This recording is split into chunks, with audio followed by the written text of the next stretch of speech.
নিয়ে চলে এসেছি।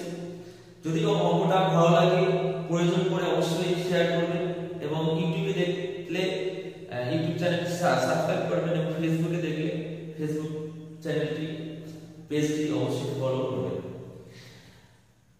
বলছে Mona and Kona undertook complete a work for 36,000. Mona এবং Kona একটা কাজ পেয়েছে এবং সেই কাজটা করতে তাদের 36,000 টাকা তারা পাবে।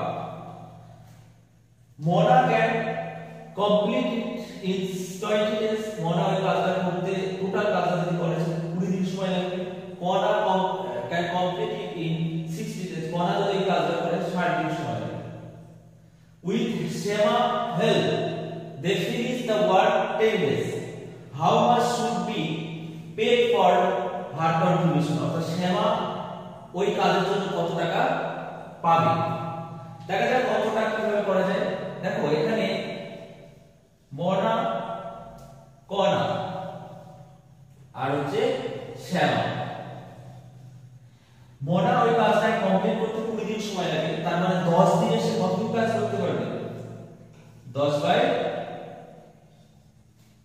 আর তার মানে এটা কাটা করতে লাগে 2। Kona ওই কাজটা করে 60 দিনে, তার মানে 10 দিনে সে কতটা কাজ করবে?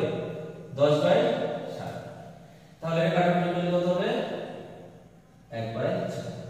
দেখো টোটাল সে তার পাবে কাজের জন্য 36,000।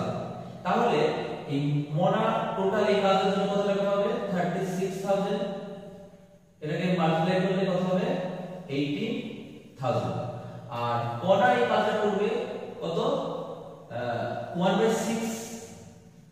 তো 1/6 যে অ্যামাউন্টটা সেটা পাবে 1/6। এটা করলে কত হবে? 6,000। কত হবে? 6,000। তাহলে Mona পাচ্ছে 18,000 এবং Kona পাচ্ছে 6,000। তাহলে টোটাল অ্যামাউন্টটা কত? Shema কত পাবে? Shema পাবে টোটাল অ্যামাউন্ট থেকে মানে 36,000 মাইনাস 18,000 প্লাস 6,000।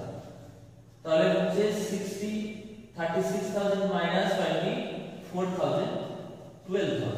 তাহলে মাইনাস করলে হচ্ছে 12,000 কে পাচ্ছে? Shema।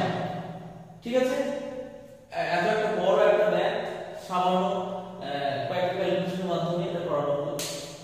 আরো এরকম আরো ভালো ভালো ভিডিও পাওয়ার জন্য অবশ্যই চ্যানেলটি সাবস্ক্রাইব করে রাখবেন। ফেসবুকে দেখলে সেটা অবশ্যই ফলো করবেন।